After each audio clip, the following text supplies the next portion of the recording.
Most trips to the hill stations of southern India begin in a gridlock of traffic and crowded itineraries. But just an hour away, the air clears and the noise stops. This is Kotagiri. John Sullivan established the very first colonial settlement in the Nilgiri Mountains right here in 1819. Yet today, the vast majority of travelers drive right past it on their way to the commercial centers of Ooty and Kannur. Unlike its neighbors, Kotagiri lacks a dense checklist of amusement parks or heavily marketed viewpoints. Without these distractions, the experience of being here is defined almost entirely by the landscape itself. It operates as a sanctuary rather than a tourist hub. And looking past the surface of these quiet hillsides, we find a complex network of ancient ecology and human history that remains largely untouched. Long before British officials mapped this terrain, the geography was the domain of ancient indigenous tribes. The name Kotagiri translates directly to Mountain of the Kotas. The Kota people have populated and protected these hillsides for centuries, maintaining a visual identity marked by their distinctive red, black, and white patterned shawls. Their architecture reflects a life integrated with the mountain's contours. They built these structures with curved roofs and thick mud walls to insulate the interiors from the cold, finishing the facades with specific tribal markings. When John Sullivan led an expedition up these slopes in 1819, he was so drawn to the atmosphere and the indigenous way of life that he chose this exact terrain to build the first colonial stone house in the Nilgiris. Sullivan's settlement here predates the development of the larger towns nearby. This quiet hillside served as the original blueprint for the entire Nilgiri hill station concept. The indigenous communities coexisted with the shola forests.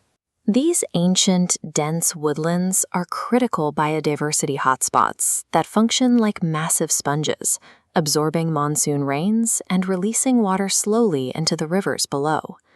Over the following decades, the British administration cleared vast tracts of this wild ecosystem, replacing it with the strict geometry of commercial tea estates.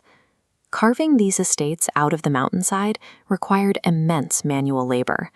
The colonial government brought in thousands of workers from the plains, establishing a new laboring community that has remained in these hills for generations. Today, the tea industry here maintains a direct link to those early days. Instead of relying on modern, machine-driven processing, many Kotagiri estates still use traditional, hand-picked orthodox methods to process their leaves. The historical tension between protecting ancient water-bearing forests and expanding colonial agriculture ultimately shaped the distinctive, misty slopes that characterize the region today. That same geography hides dramatic vertical drops just off the main roads.